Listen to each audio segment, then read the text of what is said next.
أشهد أن لا إله إلا الله।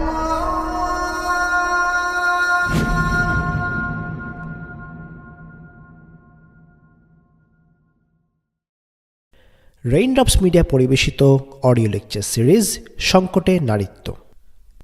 এই সিরিজে আলোচনার বিষয় আধুনিক জীবনের নারী, নারীত্ব, নারীবাদ এবং এ নিয়ে যা কিছু সৃষ্ট সংকট। আগেকার নারীরা কেমন ছিল, এখন কেমন আছে এবং কোন পথে নারীদের কল্যাণ, সেসব নিয়ে বিস্তারিত আলোচনা হবে ইনশাআল্লাহ। আলহামদুলিল্লাহ ওয়াসসালাতু ওয়াসসালামু আলা সাইয়্যিদিনা মুহাম্মদ ওয়া আলা আলিহি ওয়া সাহবিহি ওয়াসাল্লাম তাসলিমান কাসীরা। নারীবাদকে সংজ্ঞায়িত করতে গিয়ে অনেকে বলেন এটি একটি রাজনৈতিক মতবাদ, আবার অনেকে বলেন এটি একটি সামাজিক আন্দোলন। রাজনৈতিক মতবাদ কিংবা সামাজিক আন্দোলন যেটাই হোক না কেন, বর্তমানে আমরা নারীবাদকে যেভাবে একটি মতাদর্শ হিসেবে দেখি তার ইতিহাস খুব বেশি পুরনো নয়। গত শতকের ইংরেজি 60-70-এর দশক থেকে নারীবাদ একটি পৃথক মতবাদ হিসেবে আবির্ভূত হয়েছে। সেই সময়টা কতটা কাছের সেটা বোঝার জন্য আমরা আরেকটি তথ্য উপস্থাপন করতে পারি। 60-70 দশকের শীর্ষ নারীবাদীদের অনেকেই এখনও জীবিত কিংবা খুব অতি সম্প্রতি তারা মারা গেছেন। কাজেই এটা খুব বেশি দিন আগের কথা নয়। এই সময়ের আগে নারীবাদ একটি পৃথক আইডিওলজি ছিল না। 60-70-এর দশকের আগে পশ্চিমে নারীরা কিছু আইনগত অধিকার আদায়ের জন্য আন্দোলন করেছিলেন। সংক্ষিপ্ত ইতিহাস হচ্ছে ততটুকুই। এখন আজকের পর্বে আমরা আলোচনা করব নারীবাদের ইতিহাস সম্পর্কে। কেন পশ্চিমে ঘটে যাওয়া এই মুভমেন্ট বা আন্দোলনের ইতিহাস আমরা জানব।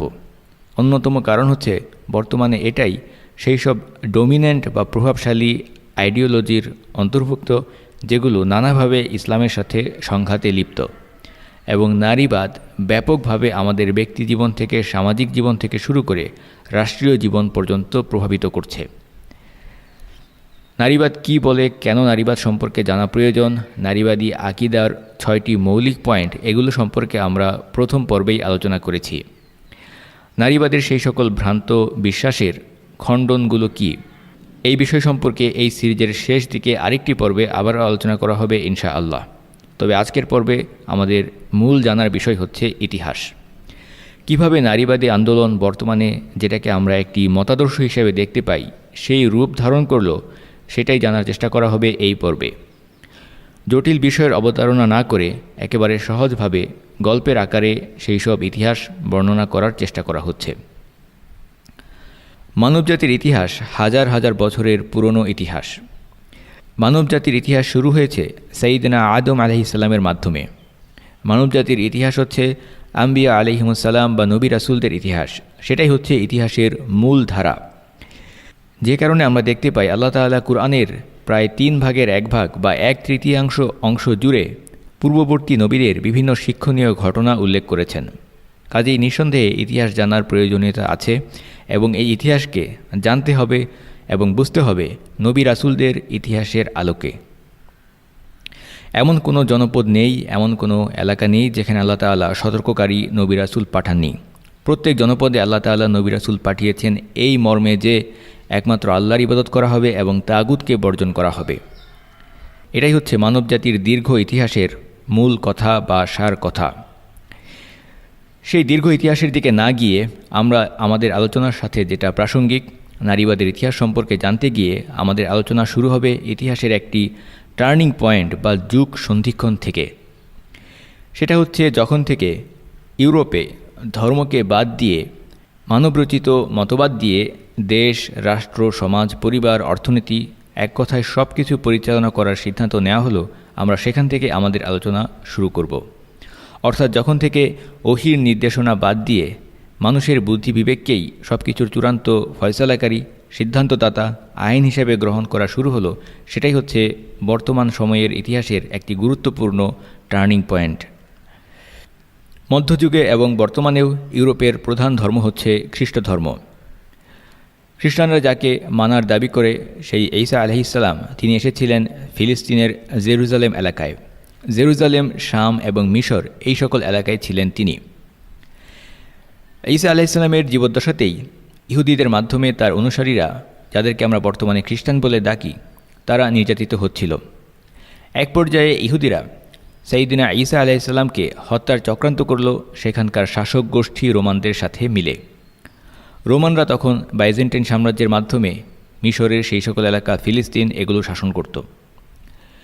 এরপরের ইতিহাস হচ্ছে একসময় ইউরোপে খ্রিস্টধর্ম প্রবেশ করল, কিন্তু সেটা ঈসা আলাইহিসসালামের আরও কয়েকশো বছর পরের ঘটনা। প্রথম দিকে খ্রিস্টধর্ম সীমাবদ্ধ ছিল পূর্ব বাইজেন্টাইন সাম্রাজ্যের সেই এলাকায়।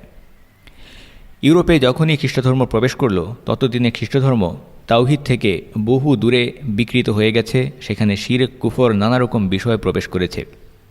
অর্থাৎ আল্লাহর নবী এবং রাসূল ঈসা আলাইহিসসালাম যে তাওহীদের বাণী প্রচার করেছেন সেই খ্রিস্টধর্ম কখনোই ইউরোপের লোকেরা পায়নি। তারা পেয়েছে পরবর্তী সময়ে তাদের একজন সাধু পুরুষ সেন্ট পলের প্রচারিত ধর্ম। খ্রিস্টধর্ম ইউরোপে আসার আগে ইউরোপের মানুষ ছিল পৌত্তলিক, তারা ছিল মুশরিক, কেউ কেউ ছিল প্রকৃতি পূজারী। আবার যতদিনে ইউরোপের লোকেরা খ্রিস্টধর্ম গ্রহণ করল তখনও সেটা শিরকের ধর্মে রূপান্তরিত হয়ে গেছে। সংক্ষিপ্ত ইতিহাস হচ্ছে 325 খ্রিস্টাব্দে রোমান সম্রাট কনস্টান্টিনের সময়ে খ্রিস্টানরা একটি মহা সম্মেলনের আয়োজন করেছিল এবং সেই সম্মেলনের মাধ্যমে তারা তাদের ধর্মযাজকরা আনুষ্ঠানিকভাবে ত্রিত্ববাদ বা ট্রিনিটিকে খ্রিস্ট ধর্মের মৌলিক বিশ্বাস হিসেবে স্বীকৃতি দিল। সুতরাং তখন থেকে অফিসিয়ালি খ্রিস্টধর্ম এই শিরককে তাদের প্রধান অবস্থান বলে গ্রহণ করে নিল। বর্তমানে ইউরোপের বড় বড় দেশ যেমন ব্রিটেন, জার্মানি এবং ফ্রান্স, এইসব দেশে খ্রিস্টানদের ধর্মীয় বিজয় এসেছে আরও কয়েকশো বছর পরে। 590 খ্রিস্টাব্দে যখন গ্রেগরি প্রথম পোপ নির্বাচিত হন, তার সময় থেকে শুরু করে 800 খ্রিস্টাব্দ পর্যন্ত সময়টাকে বলা হয় খ্রিস্টধর্মের অন্ধকার যুগ। এই 800 খ্রিস্টাব্দের দিকে এসে ইউরোপের পশ্চিমাঞ্চলে খ্রিস্টধর্মের প্রচার শুরু হয়, যার ফলশ্রুতিতে একসময় পুরো ইউরোপ খ্রিস্টান হয়ে যায় এবং এটা ঘটেছে প্রায় 400 বছর সময়ের ব্যাপ্তির মধ্যে। সুতরাং রাসূলুল্লাহ সাল্লাল্লাহু আলাইহি ওয়াসাল্লামের সময়ে যারা খ্রিস্টান ছিল তারা কিন্তু পশ্চিম ইউরোপের বাসিন্দা ছিল না। তাদের বসবাস ছিল মূলত রোমান সাম্রাজ্যের অন্তর্ভুক্ত সেই পূর্ব বাইজেন্টাইন সাম্রাজ্যে, সেটাই ছিল তাদের বিচরণস্থল। আর ইউরোপে খ্রিস্টধর্ম প্রবেশ করেছে আরও পরে। যুগে যুগে খ্রিস্টানরা বিভিন্ন দল উপদলে, বিভিন্ন গ্রুপে বিভক্ত হয়েছে। তাদের মধ্যে নানা ধরনের আদর্শিক এবং সরাসরি সংঘাতও দেখা গেছে। মধ্যযুগে খ্রিস্টানদের প্রধান অংশ ছিল ক্যাথলিক। পরবর্তীতে তাদের বিরুদ্ধে খ্রিস্টান ধর্মের আরেকটি বড় অংশ প্রোটেস্টানদের উত্থান ঘটে রিফরমেশন আন্দোলনের মাধ্যমে, যে আন্দোলনের নেতা ছিলেন মার্টিন লুথার সিনিয়র। তবে রিফরমেশন এটা ছিল রেনেসা পরবর্তী যুগের ঘটনা। রেনেসা, রিফরমেশন এবং এরপর এসেছে এনলাইটেনমেন্ট। এই কথাগুলোর মানে কি? রেনেসা একটি ফরাসি শব্দ যার অর্থ হচ্ছে পুনর্জন্ম। ইউরোপের মধ্যযুগের ইতিহাসে 200 বছরের মধ্যে অর্থাৎ 1400 সাল থেকে 1600 সালের মধ্যে নানা ধরনের পুনর্জাগরণমূলক আন্দোলন ঘটে, যেটাকে বর্তমানে রেনেসা বলা হয়। এই আন্দোলন ছিল তাদের সাহিত্য এবং শিল্পের মধ্যে, বিভিন্ন বৈজ্ঞানিক বিষয়ে, আইন কানুনের ক্ষেত্রে, শিল্প এবং স্থাপত্যের মধ্যে। এই সকল বিষয়ে নতুন ধর্মীয় এবং রাজনৈতিক ধারণার প্রবর্তন ঘটতে থাকে। সামগ্রিকভাবে এই বিপ্লবকেই বলা হয়ে থাকে রেনেসা, পুনর্জন্ম বা নবজাগরণ। মধ্যযুগে ইউরোপের ইতিহাসের একটি বড় অংশ হচ্ছে খ্রিস্ট ধর্মের বিভিন্ন ধর্মীয় কোন্দল, সংঘাত এবং যুদ্ধ। ইউরোপের সেই ধর্মীয় যুদ্ধ 1522 থেকে 1712 সাল পর্যন্ত বিস্তৃত। খ্রিস্টানদের বিভিন্ন দল উপদলের মধ্যে এই যে বিভক্তি, যুদ্ধ, কলহ, কোন্দল, এই সকল বিষয়ে বিরক্ত হয়ে একসময় ইউরোপের লোকেরা সিদ্ধান্ত নিল তারা ধর্মীয় বিধানগুলোকে তাদের জীবন থেকে এক পাশে সরিয়ে রাখবে। ধর্মীয় বিষয়গুলোকে তারা এভাবে দেখবে, তারা বলবে এটা হচ্ছে শুধুমাত্র মানুষের অন্তরের একটি বিশ্বাস, কেবল কিছু অনুভূতির নাম, কিছু প্রার্থনা, এইরকম। যে কারণে বর্তমানেও সেই সকল কথার প্রতিধ্বনি আমরা শুনতে পাই। তারা বলে ধর্ম যার যার ব্যক্তিগত ব্যাপার, ধর্ম যার যার মনের ব্যাপার, বিশ্বাসের ব্যাপার, সবখানে ধর্ম টেনে আনতে হবে কেন? এইসব কথার মূল ব্যাকগ্রাউন্ড হচ্ছে ইউরোপে খ্রিস্টানদের সেই সকল কলহ, দ্বন্দ্ব এবং যুদ্ধ। সেই সময় থেকে তারা ধর্মকে কেবলমাত্র চার্চ কেন্দ্রিক কিছু আচার অনুষ্ঠানের মধ্যে সীমাবদ্ধ রাখার সিদ্ধান্ত নিল। কিন্তু এর বাইরেও তো মানুষের জীবনের একটি বিরাট অংশ রয়েছে। সেখানে কি হবে? মানুষের জীবনে আইনগতভাবে, পরিবারে, সমাজে, রাষ্ট্রে কোথাও তারা ধর্মের কোনো প্রভাব রাখবে না বলে সিদ্ধান্ত নিল। ধর্মকে বাইরে আনা যাবে না, প্রকাশ্যে আনা যাবে না, এর প্রায়োগিক কোনো দিক রাখা যাবে না। এভাবে ধর্মকে অর্থাৎ আল্লাহ তাআলা নবী রাসূলদের মাধ্যমে যে ঐশী দিক নির্দেশনা পাঠিয়েছেন, ওহী পাঠিয়েছেন, সেই সকল বিষয়কে তারা খুবই সীমিত একটি গণ্ডির ভেতরে সীমাবদ্ধ করে দিল এবং বাকি বিষয়গুলো পরিচালনা করার সিদ্ধান্ত নিল মানবীয় চিন্তা যুক্তি এইসবের মাধ্যমে। এভাবে ইউরোপে মানবরচিত বিধান দিয়ে দেশ দুনিয়া তথা সব কিছু পরিচালনা করার একটি নতুন পদ্ধতি চালু হলো। সহজ ভাষায় সহজ কথায় এটাকেই আমরা বলতে পারি সেকুলারিজম। এভাবে যুগে যুগে খ্রিস্টানরা আল্লাহ তাআলার পাঠানো ঐশী দিক নির্দেশনাকে বাদ দিয়ে তাদের পণ্ডিত এবং সংসার বিরাগী সাধু পুরুষ বা দরবেশদেরকে গ্রহণ করেছে আল্লাহ তাআলার স্থানে রব হিসেবে। ঈসা আলাইহিস সালামের শিক্ষা ভুলে গিয়ে একসময় তারা রব হিসেবে গ্রহণ করেছিল তাদের বিভিন্ন যাজক ধর্মগুরুদেরকে, এবং পরবর্তী সময়ে তারা গ্রহণ করেছে বিভিন্ন জ্ঞানীগুণী বুদ্ধিজীবী এই সকল ব্যক্তিদেরকে।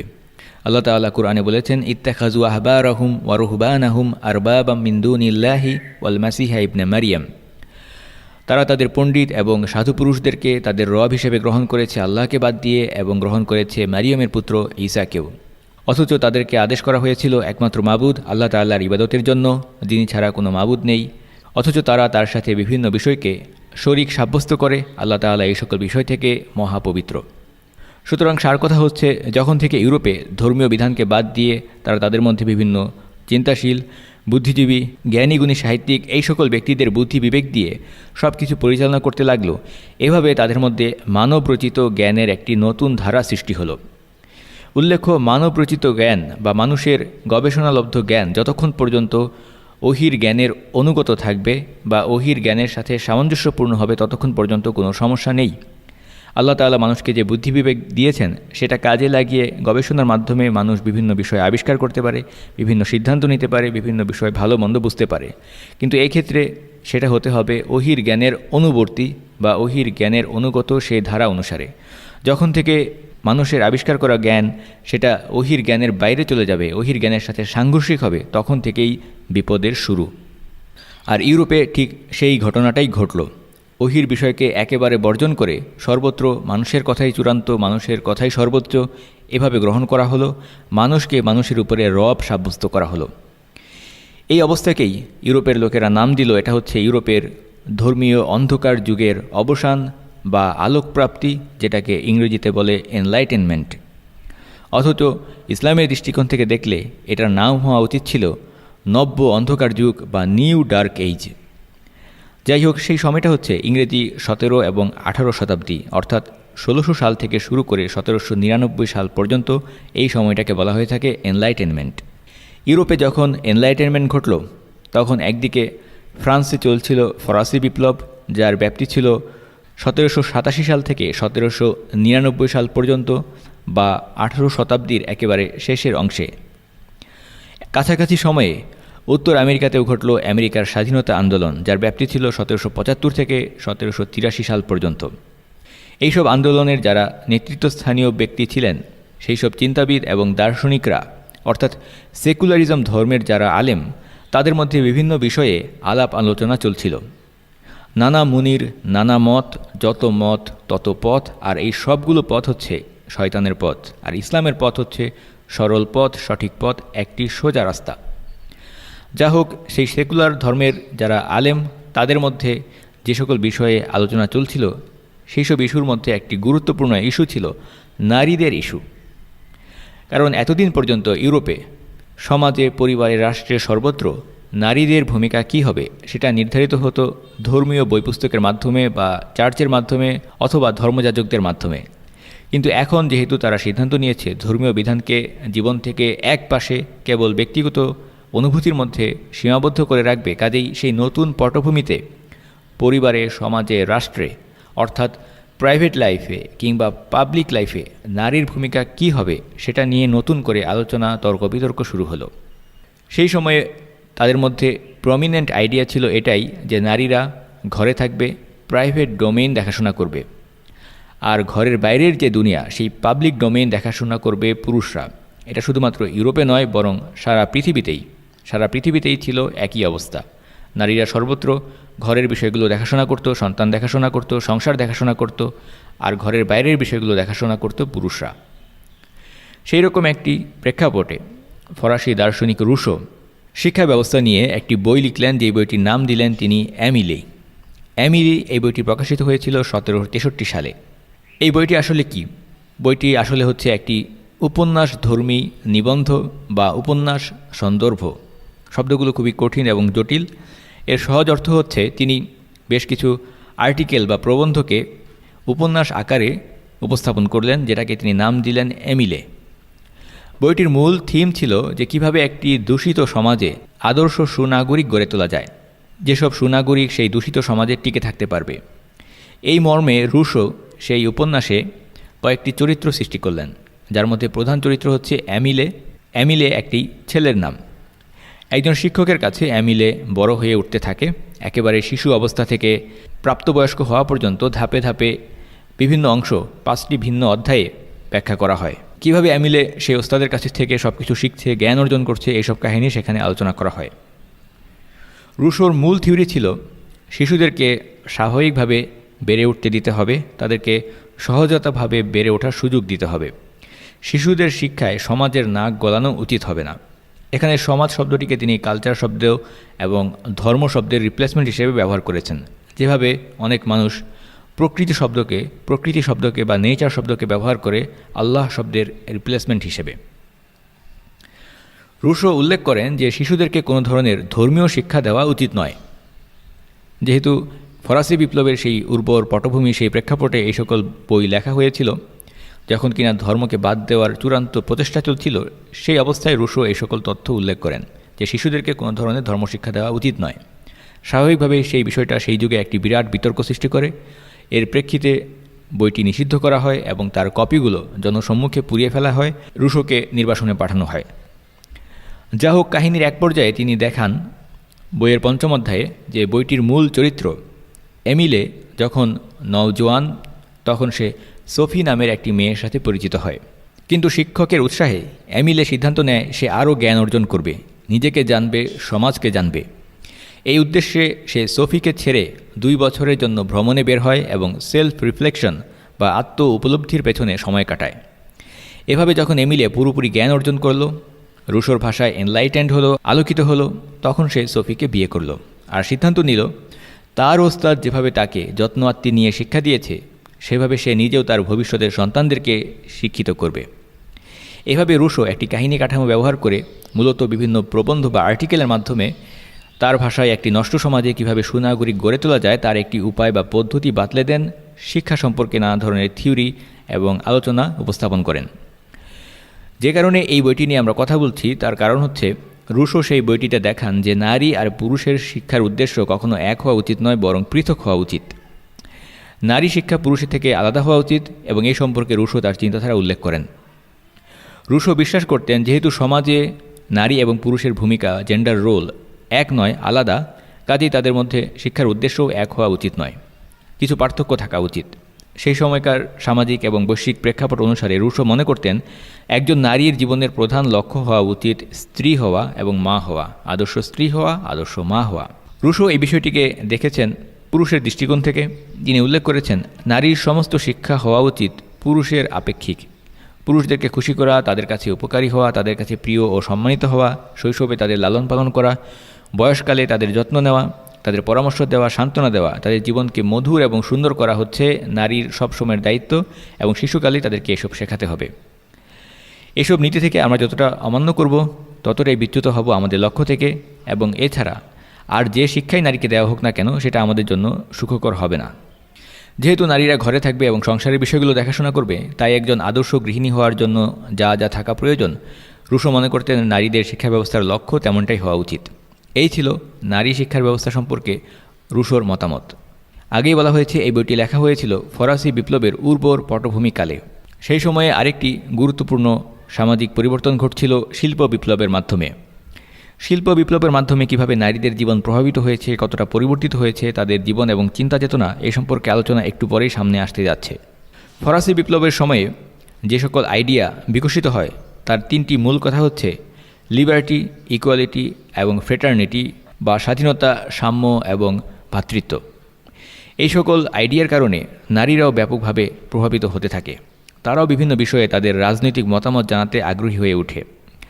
সেই সময়ে এসব বিষয় নিয়ে কথা বলতেন মূলত সমাজের উঁচু শ্রেণীর অভিজাত মহিলারা। তারা সম্পত্তির মালিকানা কিংবা নারীরা যে রাজনৈতিক অধিকার পেতে পারে, রাজনৈতিক মতামত প্রকাশ করতে পারে, এই সকল বিষয় নিয়ে কথা বলতে থাকেন। আর ওদিকে যারা দরিদ্র শ্রেণীর নারী ছিলেন তাদের কাছে এই সকল বিষয়ে কথা বলাই ছিল বিলাসিতা।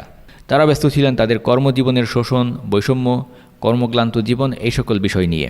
1760 সালের পরবর্তীতে ইউরোপে যে শিল্প বিপ্লবের উত্থান ঘটে, সেখানেই বিভিন্ন কলকারখানায় নারীদেরকেও ব্যাপকভাবে নিয়োগ করা শুরু হয়। কাজেই দরিদ্র শ্রেণীর নারীরা সেখানে কাজ করতেন এবং সারাদিন কাজ করার পর যে সামান্য মজুরি পেতেন, সেটা দিয়ে কিভাবে আরেকটু ভালো থাকা যায়, কিভাবে আরেকটু ভালো রুটি কামাই করা যায়, সেই চিন্তা নিয়েই তারা ছিলেন হয়রান। সেই সময়ে নারীদেরকে নিয়ে যে সকল নারী কথা বলেছেন তাদের প্রায় সবাই বা অধিকাংশই ছিলেন মূলত সমাজের সুবিধাভোগী বা প্রিভিলেজড অথবা অভিজাত শ্রেণীর অন্তর্ভুক্ত। এখন আমরা নারীবাদের ইতিহাসের যেই অংশটা আলোচনা করছি, যারা বিভিন্ন একাডেমিক বা তাত্ত্বিক তারা নারীবাদের ইতিহাসের এই অংশটিকে অভিহিত করেন নারীবাদের প্রথম তরঙ্গ বা প্রথম ওয়েভ হিসেবে। এই তরঙ্গের দুইটি গুরুত্বপূর্ণ মাইলস্টোন হচ্ছে শিল্প বিপ্লবের কারণে বিভিন্ন কলকারখানায় ব্যাপকভাবে নারীদেরকে নিয়োগ করা, সেখানকার বিভিন্ন অস্বাস্থ্যকর এবং অমানবিক পরিবেশে কঠিন লাগাতার পরিশ্রমের মাধ্যমে তাদেরকে বিভিন্ন কাজে বাধ্য করা, যেখানে শ্রমিক অধিকার বলে কিছু ছিল না, বিশ্রামের কোনো সুযোগ ছিল না, ছুটির দিন বলে কিছু ছিল না। এরকম একটি কঠিন পরিস্থিতিতে তারা বিভিন্ন রকমের অধিকার আদায়ের জন্য সংগঠিত হতে থাকেন এবং বিভিন্ন আন্দোলন গড়ে তুলতে থাকেন। এর ধারাবাহিকতায় সেখানে বিভিন্ন ধরনের শ্রমিক আন্দোলন বা লেবার মুভমেন্ট গড়ে ওঠে, বিভিন্ন লেবার সংগঠন গড়ে উঠতে থাকে। এটা ধীরে ধীরে সেই সকল কর্মজীবী শ্রমিক শ্রেণীর নারীদেরকে তাদের অধিকার সম্পর্কে সচেতন করে তুলতে থাকে। এরই ধারাবাহিকতায় পরবর্তী স্টেপ হচ্ছে রাজনৈতিক সচেতনতা সৃষ্টি হওয়া। এইসব আন্দোলনের মাধ্যমে তারা একসময় তাদের রাজনৈতিক অধিকার এবং আইনগত অধিকার আদায়ের জন্য ইউরোপ, আমেরিকার বিভিন্ন দেশে তথা পশ্চিমের দেশগুলোতে আন্দোলন করতে থাকেন। একসময় ভোটাধিকার দাবি করেন, রাজনীতিতে অংশগ্রহণের দাবি করেন। এরপর সংক্ষিপ্ত ইতিহাস হচ্ছে প্রথম বিশ্বযুদ্ধের পর বা 1920 সালের পর থেকে পশ্চিমের বিভিন্ন দেশে ধীরে ধীরে নারীদেরকে ভোটাধিকার দেওয়া হতে থাকে। একেবারে অল্প কথায় এটাই হচ্ছে নারীবাদের প্রথম তরঙ্গের সামারি। তবে এই বিষয়টিকে এতটা সহজভাবে ছেড়ে দিলে হবে না, আমাদেরকে এর ভেতরে প্রবেশ করতে হবে, এর গভীরতায় প্রবেশ করতে হবে। সেই কারণে আমরা যেখান থেকে আলোচনার একটু বিরতি নিয়েছিলাম ঠিক সেই জায়গাটিতে আবার ফেরত যাচ্ছি, অর্থাৎ এনলাইটেনমেন্টের মাধ্যমে ফরাসি বিপ্লবের উত্থানকাল। সেই সময়কার চিন্তাবিদ এবং দার্শনিকদের মধ্যে আলোচনা চলছিল যে সমাজে নারীদের অবস্থান কেমন হওয়া উচিত। সমাজের উচ্চ শ্রেণীর অভিজাত মানুষরা সন্ধ্যাবেলায় বিভিন্ন জায়গায় একত্রিত হয়ে এইসব বিষয়ে আলোচনা করত। সেই সব গ্যাদারিংকে বলতো সেলুন। আর সেই সকল অনানুষ্ঠানিক গ্যাদারিংয়ের হোস্ট হিসেবে দায়িত্ব পালন করতেন বিভিন্ন অভিজাত নারীরা। নারী পুরুষের আলাদা সার্কেল ছিল। সেলুন শব্দটা চিন্তা করলেই বর্তমানে আমাদের সামনে ছবি ভেসে ওঠে, যেখানে মানুষ চুল কাটায়, অর্থাৎ নাপিতের দোকান। কিন্তু 18 শতকের শেষ দিকে ফ্রান্সে সেলুন শব্দের অর্থ ছিল কারো বাড়িতে গিয়ে গ্যাদারিং করা, আলাপ আলোচনা করা, সেখানে বিভিন্ন বিষয়ে বুদ্ধিজীবীরা মতামত দিবে, বিজ্ঞান থেকে শুরু করে রাজনীতি পর্যন্ত ইত্যাদি। শাব্দিক অর্থে সেলুন শব্দের উৎপত্তি ইতালিয়ান ভাষা থেকে, যার অর্থ বড় আকারের রিসেপশন হল বা বড় আকারের সালা বা রুম বা কক্ষ। অভিজাত মহিলারা সেই সময় নিজেদের ব্যক্তিগত কক্ষে বা বেডরুমে এই ধরনের সমাবেশের আয়োজন করতেন, যেখানে শুধুমাত্র মহিলারাই অংশ নিতেন আলাপচারিতায়। চেয়ার টুল পাতা হতো, একসাথে তারা বসতেন, এক ধরনের অনানুষ্ঠানিক সমাবেশ। অনেকটাই বলা যায় যেন এটা ছিল এক ধরনের স্কুল বা বিশ্ববিদ্যালয়ের ক্লাসরুমের মতো। এনলাইটেনমেন্ট থেকে যে সকল চিন্তাধারা এবং দর্শন সৃষ্টি হয়েছিল সেগুলো নিয়ে সেখানে বুদ্ধিভিত্তিক আলাপ আলোচনা চলত।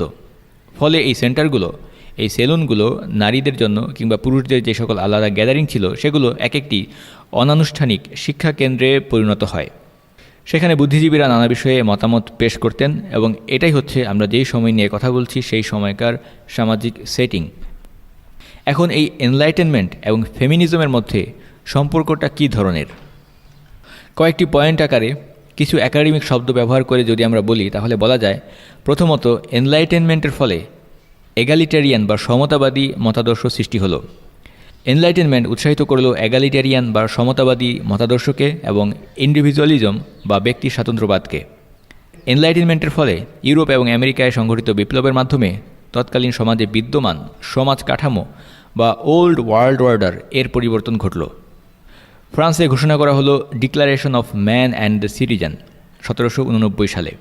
সেখানে ঘোষণা করা হলো man are born and remain free and equal in rights, অর্থাৎ জন্মগতভাবেই মানুষ মুক্ত এবং স্বাধীন আর অধিকারের দৃষ্টিতে তারা সবাই সমান। যেসব বিষয়ের মাধ্যমে পুরুষদের অধিকারের সংজ্ঞা নির্ধারিত হলো, সেই সকল ঘোষণার মাধ্যমে নারী অধিকারের ব্যাপারে কিছু নির্ধারিত হলো না কেন? অথবা যেমনটা দাবি করা হয়, সেই সময়কার নারী চিন্তাবিদদের মধ্যে কেউ কেউ বলতে লাগলেন যে এই সকল অধিকার এবং ঘোষণাপত্রের মাধ্যমে নারী এবং পুরুষের মধ্যে অধিকারের পার্থক্য ঘোষণা করা হয়েছে, জেন্ডার ডিফারেন্স আরও বৃদ্ধি পেয়েছে। এই অবস্থায় ফরাসি নাট্যকার এবং অ্যাক্টিভিস্ট অলিম্পে ডি গজেস এবং মেরি উলস্টনক্রাফট এনলাইটেনমেন্টের মূল্যবোধের আলোকে দাবি জানান, ইকুয়ালিটি যদি এনলাইটেনমেন্টের মূল ভিত্তি হয়, তাহলে নারী আর পুরুষের মধ্যেও ইকুয়ালিটি বা সমতা প্রতিষ্ঠা করা নয় কেন? এই অবস্থায় 1789 সালে যখন declaration of man and citizen ফ্রান্সে ঘোষণা করা হলো এবং ঘোষণা করা হলো man are born and remain free and equal in rights, তখন পরবর্তী বছরে 1790 সালে নারী নাট্যকার এবং অ্যাক্টিভিস্ট অলিম্পে ডি গজেস তিনি প্রকাশ করেন declaration of rights of women and female citizen. এর মাধ্যমে তিনি নারী পুরুষের সমান আইনগত অধিকার দাবি করেন, আর এর 2 বছরের মধ্যে পেশাদার ব্রিটিশ লেখিকা মেরি উলস্টনক্রাফট রচনা করেন vindication of the rights of women. আর এই বইটি রচনার মূল অনুপ্রেরণা তিনি গ্রহণ করেছিলেন ফরাসি বিপ্লব থেকে। এর আগে মেরি উলস্টনক্রাফট 1787 সালে আরেকটি বই প্রকাশিত করেছিলেন, যার নাম হচ্ছে thoughts on the education of daughters, বা কন্যা শিশুদের শিক্ষার ব্যাপারে ভাবনা। এই বইটি লেখা হয়েছিল রুশোর সেই এমিলি বইয়ের জবাবে। এবার আমরা মেরি উলস্টনক্রাফটের লেখা vindication of the rights of women এই বইটি নিয়ে কিছু কথা বলবো। এই বইটি নিয়ে কথা বলা দরকার এই কারণে, কারণ এই বইটিকে বিবেচনা করা হয় নারী আন্দোলনের একটি গুরুত্বপূর্ণ মাইলফলক হিসেবে। এই বইটিকে ধরা হয়ে থাকে আধুনিক ইতিহাসে নারীবাদের উপরে লেখা প্রথম একাডেমিক বই হিসেবে, প্রথম পলেমিক ডিসকোর্স। ভিন্ডিকেশন বইটির মাধ্যমে মেরি উলস্টনক্রাফট তৎকালীন ফ্রান্সের প্রধানমন্ত্রী এবং যিনি একজন ধর্মযাজকও ছিলেন, তার চিন্তাচেতনার বেশ কিছু প্রতিবাদ জানিয়েছিলেন।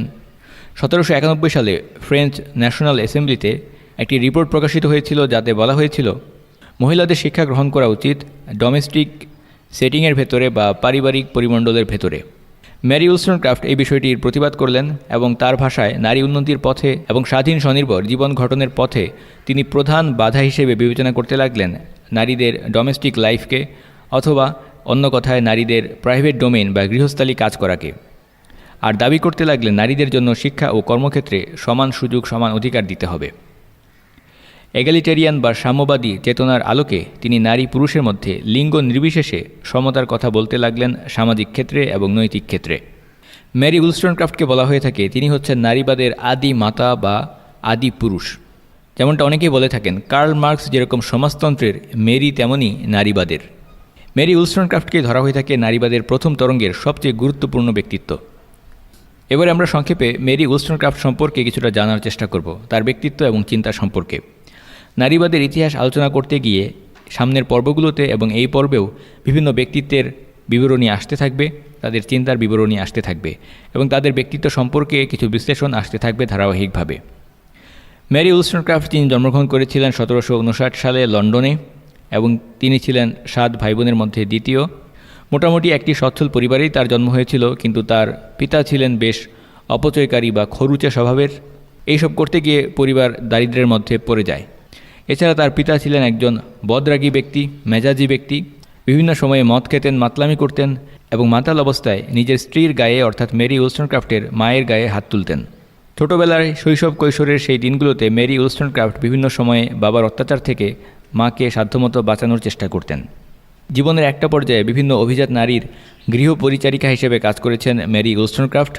পরবর্তীতে এক সময়ে এসে তিনি পেশাদার লেখিকা হিসেবে আত্মপ্রকাশ করেন, লেখালেখিকে নিজের জীবিকা হিসেবে গ্রহণ করেন। লন্ডন থেকে পরবর্তীতে ফ্রান্সে স্থানান্তরিত হয়েছিলেন। মেরি উলস্টনক্রাফটের একটি বিখ্যাত উক্তি হচ্ছে, I do not wish women to have power over man but rather over themselves. নারীদেরকে পুরুষের উপরে ক্ষমতাবান হতে হবে আমি এমন ইচ্ছা করি না, বরং আমি চাই নারীরা যেন নিজেদের ব্যাপারে ক্ষমতাবান হতে পারে। আপাতদৃষ্টিতে শুনে এই উক্তিটাকে বেশ আপোষকামী মনে হতে পারে, তবে ধীরে ধীরে নারীবাদীরা এই আপোষকামী মানসিকতা থেকে বের হয়ে এসেছে এবং একসময় ফিমেল সুপ্রিমেসি, নারী শ্রেষ্ঠত্ববাদী মানসিকতা গ্রহণ করেছে। প্রথম দিকের যারা নারীবাদী ছিলেন তারা আপোষকামী মানসিকতার মধ্যে কাজ করাকে তাদের জন্য সহজ বলে মনে করেছেন কৌশলগতভাবে, অর্থাৎ পুরুষতন্ত্রের ভেতরে থেকেই, পুরুষদের কর্তৃত্বের অধীনে থেকেই নারী অধিকার আদায়ের জন্য তারা কাজ করতেন। পরবর্তীতে যখন ধীরে ধীরে তাদের ধাপের উন্নতি ঘটতে থাকলো, তখন একটা পর্যায়ে এসে তারা সমতা বা ইকুয়ালিটি দাবি করলেন, এবং এরপর 90-এর দশক সময় থেকে তারা আরও এক ধাপ উপরে উঠলেন, যখন তারা খোলাখুলি বলতে লাগলেন, আমরা আমাদের জীবনে পুরুষের কোনো দরকার নেই, we don't need man, all man are trash, সকল পুরুষ আবর্জনা, পুরুষরা জন্তু জানোয়ার ছাড়া আর কিছুই নয়, ইত্যাদি।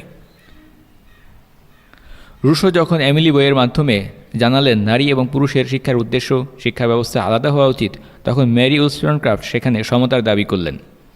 কেন নারীদেরকে পুরুষের অধীনস্থ হয়ে থাকতে হবে এই বিষয়ে তিনি কলম ধরলেন, পাশাপাশি পুরুষের তুলনায় নারীরা কম যৌক্তিক চিন্তা করে এর বিরুদ্ধেও প্রতিবাদ করলেন। তবে মেরি উলস্টনক্রাফট এটা স্বীকার করে নিলেন যে দৈহিকভাবে শারীরিক শক্তির বিবেচনায় পুরুষের তুলনায় নারীরা দুর্বল। তিনি লিখলেন, নারীদের আয় রোজগারের কোনো ব্যবস্থা থাকে না বলেই বাধ্য হয়ে তারা পুরুষকে বিয়ে করে, আর এভাবে পুরুষের উপরে নির্ভরশীল হয়ে তারা পুরুষের দাসীতে পরিণত হয়। তিনি বললেন, এভাবে পরনির্ভরশীল হওয়ার কারণেই নাকি নারীরা মানসিকভাবে বিকাশ ঘটাতে পারে না, গৃহস্থালী কাজের সীমাবদ্ধ গণ্ডির মধ্যেই তারা আবদ্ধ থাকে। এই কারণে মেরি প্রস্তাব করলেন, নারীদের হারানো মর্যাদা ফিরে পাওয়ার জন্য তাদেরকে নারী প্রকৃতি বা নারী সুলভ স্বভাবের ক্ষেত্রে আমূল বা র্যাডিক্যাল বিপ্লব ঘটাতে হবে। তিনি মনে করতেন নারী আর পুরুষ সমান, এমনকি সেই যুগে সেই সময়ে তিনি সহশিক্ষা বা কো এডুকেশনের প্রস্তাব করেন। মেরি উলস্টনক্রাফট যুক্তি দিতে লাগলেন, নারীকে বন্দী করে গৃহস্থালী কাজের মধ্যে সীমাবদ্ধ রাখা হয়েছে বলেই তারা পুরুষের তুলনায় ইনফেরিয়র। তারা ঘরে থেকে পুরুষের খেলনায় পরিণত হয়েছে। সমাজ নারীদেরকে শিখিয়েছে যে তুমি দেখতে কেমন পুরুষের সাথে তোমার বিয়ে হচ্ছে এটাই তোমার জন্য বেশি গুরুত্বপূর্ণ, তোমার বিয়ে তোমার জন্য বেশি গুরুত্বপূর্ণ তোমার বুদ্ধিভিত্তিক ইন্টেলেকচুয়াল উৎকর্ষতা অর্জনের থেকে। এভাবে একটি কন্যা শিশু তার মায়ের কাছ থেকে যেসব মূল্যবোধ শেখে তার সার কথা হচ্ছে, নিজের চেহারার যত্ন নাও, একজন ভালো স্বামী জোগাড় করো যে তোমাকে দেখে শুনে রাখবে, সুরক্ষা দেবে, ভরণ পোষণ দেবে। শুধু তাই নয়, মেরি উলস্টনক্রাফট ছিলেন প্রথম নারীবাদী যিনি বিয়েকে এক প্রকার বেশ্যাবৃত্তি বলেছেন, যেটা ছিল সেই যুগের জন্য একটি শকিং মূল্যায়ন। তিনি নিজে কখনো বিয়ে করেননি, তবে পুরুষদের সাথে সম্পর্ক রেখেছেন। বিবাহ বহির্ভূত একাধিক পুরুষের সাথে তার যৌন সম্পর্ক ছিল।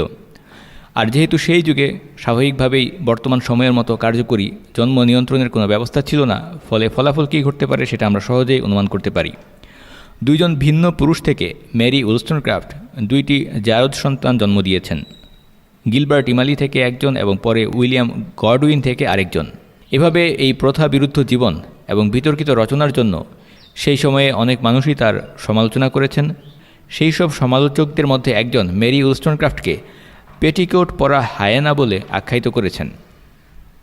দ্বিতীয় যে ব্যক্তির সাথে মেরি উলস্টনক্রাফট বিবাহ বহির্ভূত যৌন সম্পর্ক গড়েছিলেন তিনিও ছিলেন একজন লেখক, উইলিয়াম গডউইন। তিনি 1798 সালে অর্থাৎ মেরি উলস্টনক্রাফটের মৃত্যুর পর একটি আত্মজীবনী প্রকাশ করেছিলেন। সেই বইতে উঠে এসেছে মানসিকভাবে মেরি উলস্টনক্রাফট খুব স্থিতিশীল অবস্থার ছিলেন না। তিনি বিয়ের ব্যাপারে বিশ্বাস করতেন না এবং জীবনে 2 বার আত্মহত্যার প্রচেষ্টা করেছিলেন। তার ব্যক্তিগত জীবনের আরও যেসব খুঁটিনাটি সেই বইতে উঠে এসেছে সেই সকল বিষয়ের আলোকে অনেকেই মেরি উলস্টনক্রাফটের জীবনকে ইমোরাল এবং কন্ট্রোভার্সিয়াল বলেছেন। মেরি উলস্টনক্রাফটের লেখা ভিন্ডিকেশন বইটি সেই সময়কার বুদ্ধিজীবী মহলে একটি আলোড়ন সৃষ্টি করতে পেরেছিল, কিন্তু বিভিন্ন বিতর্কিত বিষয়ের কারণে একসময় সেই বইটি আর না ছাপানোর সিদ্ধান্ত নেওয়া হয় এবং 1850 সালের আগে সেটা আর পুনর্মুদ্রণ করা হয়নি বা রিপ্রিন্ট করা হয়নি। এরপর পরবর্তী ইতিহাস থেকে আমরা জানি, যখন নারীদের ভোটাধিকার আন্দোলন শুরু হয় ইউরোপ এবং আমেরিকাতে, তখন আবার নারী এবং পুরুষের মধ্যে সমান অধিকার বা কথিত ইকুয়ালিটি প্রতিষ্ঠার জন্য সেই বইটিকে আবার ব্যবহার করা শুরু হয়। ভোটাধিকারের জন্য পশ্চিমে যারা আন্দোলন করেছেন তাদের মধ্যে ব্রিটিশ সাফ্রেজিস্ট মিলিসেন্ট ফসেট এবং আমেরিকান অ্যাক্টিভিস্ট লুক্রেশিয়া মঠ থেকে শুরু করে দ্বিতীয় বিশ্বযুদ্ধ পরবর্তী সময়ে সিমন দ্য বিভুয়ার ফরাসি দার্শনিক নারীবাদী, তাদের প্রায় সকলেই একই ধরনের মতাদর্শিক কথা বলেছেন। তারা সকলেই নারী এবং পুরুষের মধ্যে সমতা বা ইকুয়ালিটির দাবি জানিয়েছেন লিঙ্গ নির্বিশেষে। আর 1850 সালের পর অর্থাৎ 19 শতকের দ্বিতীয়ার্ধে যারা মেরি উলস্টনক্রাফটের এই লিবারেল ফেমিনিস্ট আইডিয়াকে যারা একাডেমিক্যালি এন্ডোর্স করেছেন এবং আরও বিকশিত করেছেন, তাদের মধ্যে 2 জন গুরুত্বপূর্ণ ব্যক্তি হলেন হ্যারিয়েট টেইলর মিল এবং জন স্টুয়ার্ট মিল। এইমাত্র যাদের 2 জনের নাম উল্লেখ করা হলো, লক্ষণীয় বিষয় হচ্ছে এই 2 জনও মেরি উলস্টনক্রাফটের মতো সমাজের প্রচলিত জীবনযাপন মানতেন না, কথিত প্রথাবিরুদ্ধ জীবনযাপন করতেন, অর্থাৎ ধর্ম এবং সামাজিক রীতির বিরুদ্ধে জীবন কাটাতেন। হ্যারিয়েট টেইলর ছিলেন একজন বিবাহিত মহিলা, একজন মা যার 2টি সন্তান ছিল। সেই অবস্থায় জন স্টুয়ার্ট মিলের সাথে তার পরিচয় হয়। John Stuart Mill English philosopher, political economist, পরবর্তীতে এমপি বা মেম্বার অফ পার্লামেন্ট ছিলেন ব্রিটিশ পার্লামেন্টের। হ্যারিয়েট টেইলর এবং জন স্টুয়ার্ট মিল তারা একটি লং টার্ম রিলেশনশিপে জড়িয়ে পড়েন। এমনকি বলা হয়ে থাকে এই রিলেশনশিপে বা সম্পর্কে নাকি টেইলরের তৎকালীন স্বামী জন টেইলরের সম্মতি ছিল। বিষয়টা খুবই অদ্ভুত। একজন স্বামী কিভাবে তার স্ত্রীকে অন্য আরেকজন পুরুষের সাথে সম্পর্কে জড়ানোর অনুমতি দিতে পারে? এর জবাব হিসেবে অনেকে বলেন হ্যারিয়েট টেইলর এবং জন স্টুয়ার্ট মিলের মধ্যে সম্পর্কটা ছিল মানসিক। তার বুদ্ধিভিত্তিকভাবে পরস্পরের প্রতি আকৃষ্ট ছিলেন, অর্থাৎ তাদের লাভ ছিল প্লেটোনিক লাভ, যেখানে দৈহিক সম্পর্ক ছিল না। যদিও স্বামী জন টেইলরের মৃত্যুর পর হ্যারিয়েট টেইলর পরবর্তীতে জন স্টুয়ার্ট মিলকে বিয়ে করেছিলেন। তাদের দুজনের মধ্যে সম্পর্ক নিয়ে, ব্যক্তিগত জীবন নিয়ে অনেক কথাই প্রচলিত আছে, তবে সেগুলো এখানে ততটা প্রাসঙ্গিক নয় বলে আমরা সেগুলো এড়িয়ে যাচ্ছি। যেমন কেউ এটা নিয়ে আলোচনা করতে চেয়েছেন যে জন স্টুয়ার্ট মিল তিনি শারীরিকভাবে অক্ষম ছিলেন কিনা, পুরুষত্বহীন ছিলেন কিনা, কিংবা তাদের মধ্যে বৈবাহিক সম্পর্কের পরেও যৌনতা হয়েছিল কিনা ইত্যাদি বিষয়। এক কথায় বলতে গেলে এখানে মূল বিষয় হচ্ছে তারা দুজন প্রচলিত জীবনযাপন করতেন না বা কথিত প্রথাবিরুদ্ধ জীবনযাপন করতেন। আরেকটি বিষয় এখানে উল্লেখ করা যায়, তাদের রচনার মাধ্যমে এটা বোঝা যায়, সেটা হচ্ছে স্বামী স্ত্রীর স্বাভাবিক যৌনতাকেও তারা একটি খারাপ বিষয় মনে করতেন। এখানে বলে রাখা ভালো, অনেকেই ভাবতে পারেন যে নারীবাদ প্রসঙ্গে আলোচনা করতে গিয়ে বিভিন্ন নারীবাদী তাত্ত্বিক যারা শীর্ষ আইকন, তাদের ব্যক্তিগত জীবন নিয়ে এত কথা বলার কি আছে? এটা দরকার আছে। কেন দরকার আছে সেটা সামনের দিকে আমরা বিস্তারিত উল্লেখ করব ইনশাআল্লাহ। যেহেতু নারীবাদ নারী এবং পুরুষের ব্যক্তিগত জীবন নিয়েও অনেক আলোচনা করে, সে কারণে যারা নারীবাদী তাত্ত্বিক ছিলেন তাদের জীবনের বিভিন্ন ঘটনা প্রাসঙ্গিকভাবেই উল্লেখ করতে হয়, তাদের ব্যক্তি জীবনকেও তুলে আনতে হয়, তাদের কথা এবং কাজের মধ্যে কতটুকু মিল এবং অমিল সেটা বোঝানোর জন্য। হ্যারিয়েট টেইলর তিনি বলতেন, sexual inequality has been imposed on women by social custom and should not be seen as a natural consequence of their biology. এই কথাটি আমরা ভালোভাবে খেয়াল করতে পারি, কারণ পরবর্তী সকল নারীবাদীদের মধ্যেই এই কথাটি বিভিন্নভাবে প্রতিধ্বনিত হয়েছে। সহজ কথায় তিনি বলেছেন, লিঙ্গ পার্থক্য এটা নাকি সোশ্যাল কাস্টমের মাধ্যমে বা সামাজিক প্রথার মাধ্যমে নারীদের উপরে আরোপ করা হয়েছে, এটা নাকি নারী এবং পুরুষের যে ন্যাচারাল দৈহিক পার্থক্য তার কোনো বহিঃপ্রকাশ নয়। যেমনটা বর্তমান সময়ে বলা হয়ে থাকে, gender is a social construct, বা জেন্ডার নাকি একটি সামাজিক নির্মাণ। শিল্প বিপ্লবের উত্থানকালের সেই সামাজিক পটভূমিতে হ্যারিয়েট টেইলর বলতেন, নারীদেরকেও পুরুষের মতো শ্রমবাজারে নিয়ে আসা উচিত, আর সেই সকল কাজ নাকি নারীদের মানসিক স্থিতিশীলতার জন্য খুবই গুরুত্বপূর্ণ। নারীদের যে সকল ঐতিহ্যগত, ধর্মীয় এবং সামাজিক দায়িত্ব আছে, পারিবারিক দায়িত্ব আছে, সেগুলি করতে গিয়েই নাকি নারীরা পুরুষের সাথে সমতা অর্জন করতে পারে না। তার একটি উক্তি তিনি বলতেন, ম্যারি উস্টনক্রাফটের মতো আমিও এই বাস্তবতা স্বীকার করি যে দৈনন্দিন সংসারের কাজকর্ম করতে গিয়ে নারীদের অধিকাংশ সময় এবং এনার্জি চলে যায়। তাই আমি মনে করি নারীদের গৃহস্থালী কাজকর্মের সহযোগিতার জন্য ডোমেস্টিক সার্ভেন্ট প্রয়োজন। জন স্টুয়ার্ট মিল তিনি বলতেন, স্ত্রী হিসেবে এবং মা হিসেবে দায়িত্ব পালন করতে গিয়ে নারীরা ফুল টাইম ভিত্তিতে ব্যস্ত থাকে। এমত অবস্থায় সেই যুগে, অর্থাৎ ভিক্টোরিয়ান যুগে, অর্থাৎ 1837 থেকে 1900 সাল পর্যন্ত, সেই সময়টাতে নারীদের পক্ষে শিক্ষা অর্জন করা কিংবা বিয়ে এবং মাতৃত্বের পাশাপাশি কোনো পেশাগত কোট আনকোট ক্যারিয়ার গঠন করা সাধারণ নারীদের পক্ষে এটা সম্ভব ছিল না। শুধুমাত্র বিত্তবান নারীদের পক্ষেই এটা সম্ভব ছিল, কারণ তারা ঘরের কোনো কাজ করতো না। জন স্টুয়ার্ট মিল শুধুমাত্র ফেমিনিজম নয়, বরং লিবারেলিজমের একজন গুরুত্বপূর্ণ তাত্ত্বিক ছিলেন। দার্শনিকভাবে তিনি এসেনশিয়ালিজমের বিরুদ্ধে লিখেছেন। জন স্টুয়ার্ট মিল বলতেন, নারীসুলভ বৈশিষ্ট্য বা নারী প্রকৃতি বলে যা বোঝানো হয় সেটা নাকি একটি আর্টিফিশিয়াল থিং বা পুরোপুরি কৃত্রিম বিষয়। এমনকি জন স্টুয়ার্ট মিল নারী এবং পুরুষ শব্দের পরিবর্তে পার্সন বা ব্যক্তি অর্থাৎ জেন্ডার নিউট্রাল শব্দ ব্যবহার করতে চেয়েছিলেন। ব্রিটিশ পার্লামেন্টে এমপি হওয়ার পর তিনি এই সম্পর্কে প্রস্তাবও পেশ করেছিলেন। তিনি প্রস্তাব করেছিলেন পুরুষবাচক শব্দের মধ্যে নারীদেরকেও অন্তর্ভুক্ত করা উচিত, যদিও শেষ পর্যন্ত সেই প্রস্তাব গৃহীত হয়নি। হ্যারিয়েট টেইলর এবং জন স্টুয়ার্ট মিল দুজনেই ছিলেন কথিত সমাজ সংস্কারক, এবং সেই সময়ে তাদের চিন্তা এবং আইডিয়াগুলো খুবই বিতর্কিত ছিল। জেন্ডার রোল সম্পর্কে তারা মনে করতেন এগুলো নাকি কৃত্রিম বিষয়, সমাজের সৃষ্টি। পরিবারে নারী এবং পুরুষের নির্দিষ্ট দায়িত্ব কর্তব্যের বিভাজনকে তারা বিশ্বাস করতেন না, সমালোচনা করতেন। পরিবারে পিতা এবং মাতার নির্দিষ্ট ভূমিকা থাকতে পারে, এই বিষয়গুলো তারা বিশ্বাস করতেন না। যদিও এর বিপরীতে সমাধান কী হবে সেই বিষয়ে তারা কোনো আইডিয়া প্রদান করতে পারেননি। এমনকি তিনি এটাও বলেছেন, যদি নারীদের সামনে অপশন দেওয়া হয় যে ক্যারিয়ার আর সংসারের মধ্যে যে কোনো একটি বেছে নিতে হবে, তাহলে অধিকাংশ নারী, মেজরিটি, তারা বেছে নেবে সংসার জীবনকে। ওসল্লাল্লাহু তাআলা আলা সাইয়্যিদিনা মুহাম্মদ ওয়া আলা আলিহি ওয়া সাহবিহি ওয়া সাল্লাম ওয়ালহামদুলিল্লাহি রাব্বিল আলামিন। রেইনড্রপস মিডিয়ার অন্যান্য প্রজেক্ট সম্পর্কে জানতে ভিজিট করুন www.raindropsmedia.org অথবা ফেসবুক পেজ www.facebook.com/raindropsmedia অথবা ইউটিউব চ্যানেল www.youtube.com/raindropsmediaorg2015